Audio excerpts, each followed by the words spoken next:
we've been talking and discussing about the battle is in the mind, and I've just so happened to started studying a few things more, and we're studying about sleep and how it affects our mind and sleep deprivation on your body and what it does. And when you have loss of sleep, good sleep, I'm talking about REM sleep, not just a little cat nap. Cat naps are good and everything, but REM sleep, 7 to 9 hours of shut eye nightly, does more than make you feel, if you feel better. And if you don't have that, it's more than makes you feel groggy.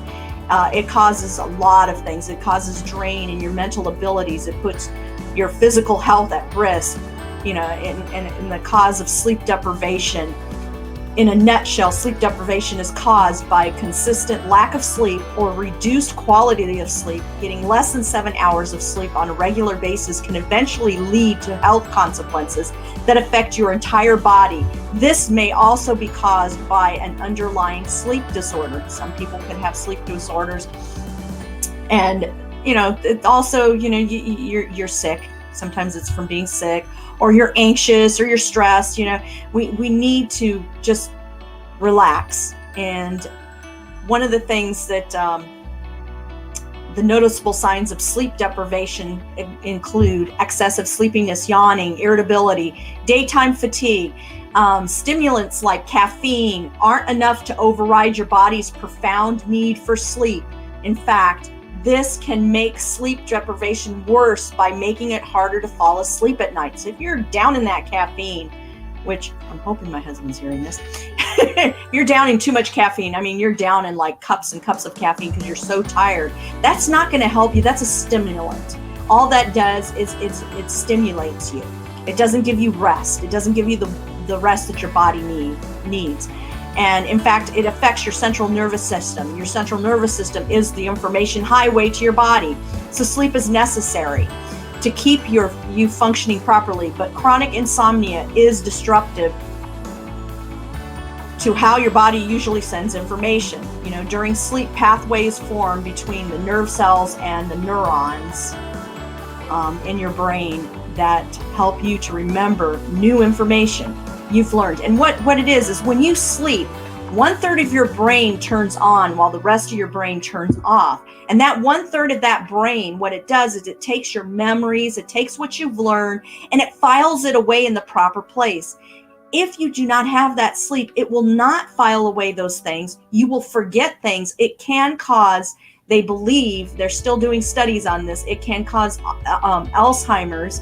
It could cause also dementia, they're finding out, from lack of sleep. And today we look and you see in the United States, so many people are running here and there, and they've got that mocha latte or chai charger, or they go to, these coffee shops. I can't even, Starbucks. And Big B Coffee is another big one here in Ohio, and they go and they get that cup of coffee because they're so tired they didn't get that sleep. That's negative effects in your mental and emotional abilities. And in fact, it can also cause impulsive behavior, anxiety, depression. This is for lack of sleep, considered lack of sleep. Suicidal thoughts. You may also end up experiencing micro sleep in the day, and during these episodes you'll fall asleep for a few seconds to a minute without even realizing that you're falling asleep. And this micro sleep is out of your control and can be extremely dangerous to your driving. So think about it, you're driving, you're tired, and you have this micro sleep, and you just for a couple seconds like black out. You could end up in that couple of seconds, end up in a car accident. You can swerve off the road. You could hurt somebody. You could hurt yourself. You could even kill someone, and you don't even realize it because of this lack of sleep and this micro sleep. Your immune system gets affected as well, because while you're sleeping, again, your immune system is producing protective infection-fighting substance like cytokines. And it is used, these substances, to combat foreign invaders such as bacteria and viruses. So you get this in your body, and what it's doing is when you rest, you're gearing up your white blood cells and all your blood cells that need to be geared up to attack these things. It can also affect your respiratory system. The relationship between sleep and the respiratory system goes both ways.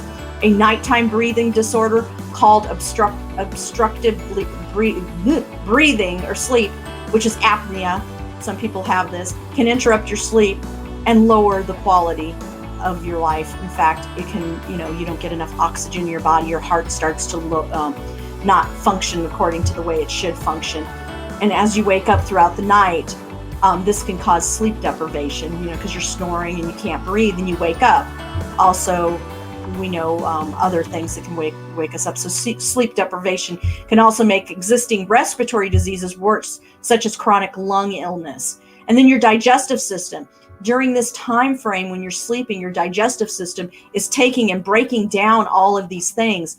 And when you are deprived of this sleep, it's another risk factor from becoming overweight and obese. Sleep affects the levels of two hormones, leptin and, I think I'm going to pronounce this wrong, ghrelin, which controls your feelings of hunger and fullness. So if these things are not functioning correctly because of lack of sleep, you're going to think that you're hungry when really your body is tired, your brain is tired, because your brain needs that time to rest. And that 1/3 of the brain that's resting during the day that turns on is to do all the work and take care of everything.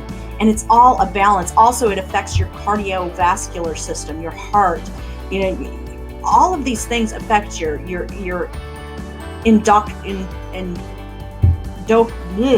hormone system. Okay, the hormones that are produced, you get that depleted. But this affects everything. But also, what's interesting is sleep affects your mind. You don't think straight when you're tired. You don't do things correctly. You might do things incorrectly, mess up, trip, fall, and anxiety or stress can cause you to lack of sleep.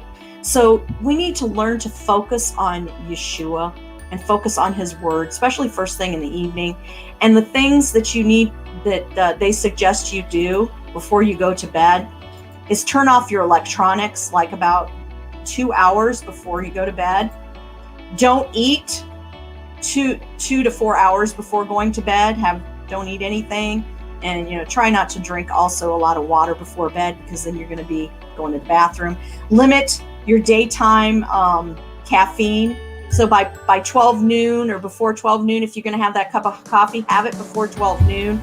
Go to bed at the same time every night, and meditate on his word for those 2 hours that you've turned off your electronics, your television, your iPhones, your iPads, your this, that.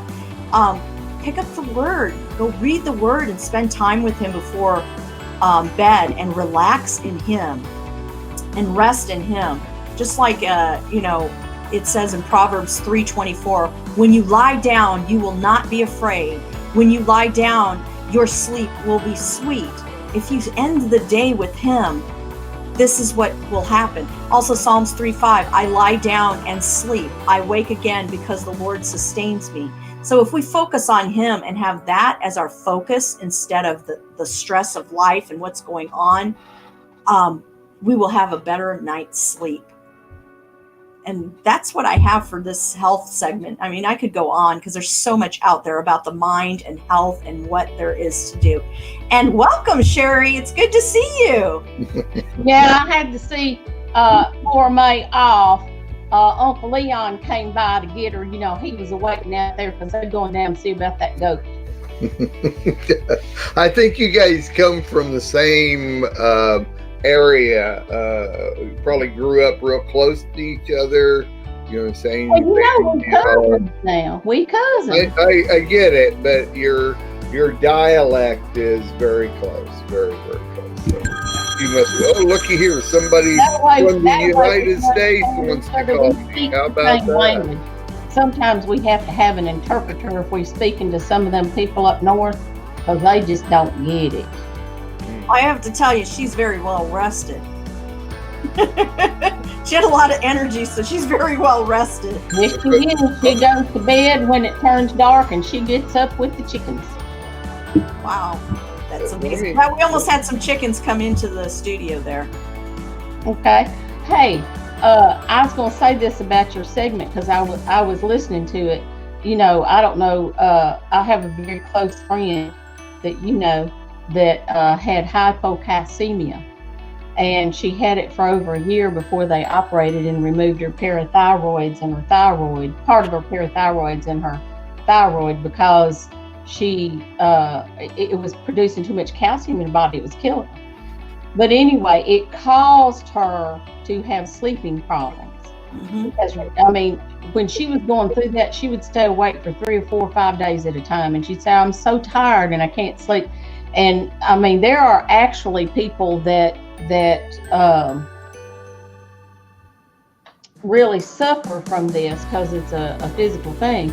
And but it's, since she's had the operation, it's a lot better. But she still, like, if she's sleeping, we don't wake her, because she might stay up for, 36 hours, and then, but when it's like rainy or something, she'll sleep. But anyway, she had tried melatonin, and that didn't seem to work on her. But then recently, I was talking to a doctor for my granddaughter when we were going through all that stress. She was having problems sleeping, and we mentioned melatonin, and he said, well, here's the deal about melatonin.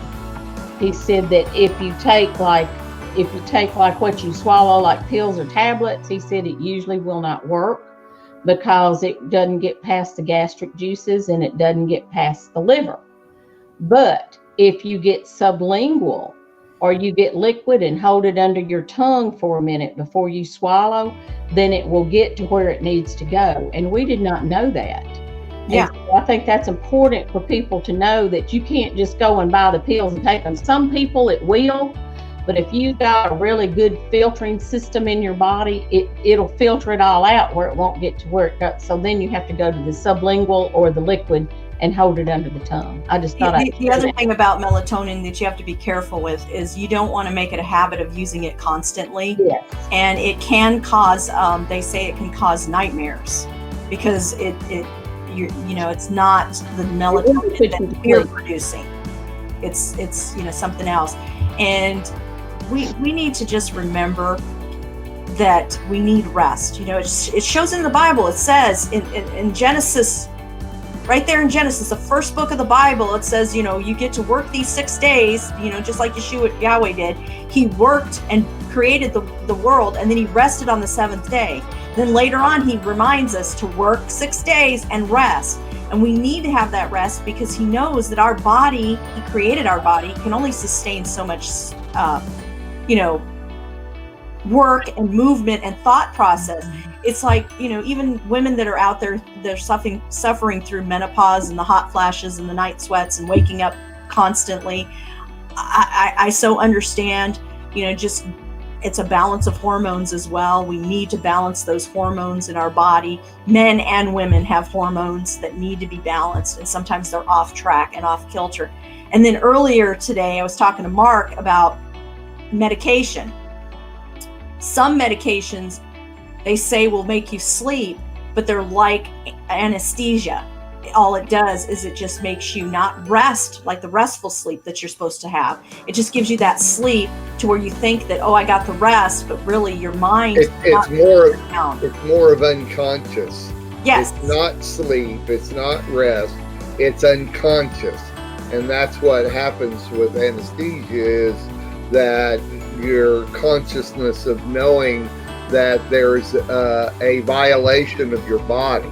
And that is what they've developed in the anesthesia drug, is just so that the person, there's some anesthesia. You can have a local anesthesia, meaning that you're wide awake and everything that's going on. Bill Cosby used to do a great skit on local anesthesia, and it goes, the doctor's working along and the guy's awake and they're kind of talking and everything's going great and everything, and gets a little quiet, and all of a sudden the guy that's having the surgery done hears the doctor go, "Oops."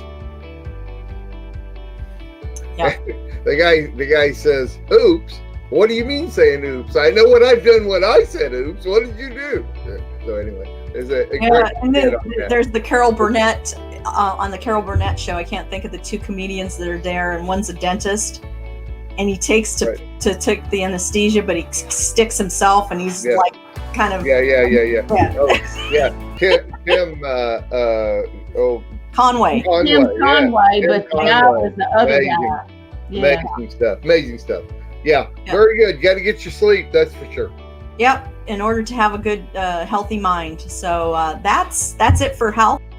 We are richly blessed to bring you what we believe is the fullest, most diverse, yet up-to-date progressive teachings, discussion, and prayer programming you can find anywhere on this planet. Be sure to take the tour of the MessianicLambRadio.com website.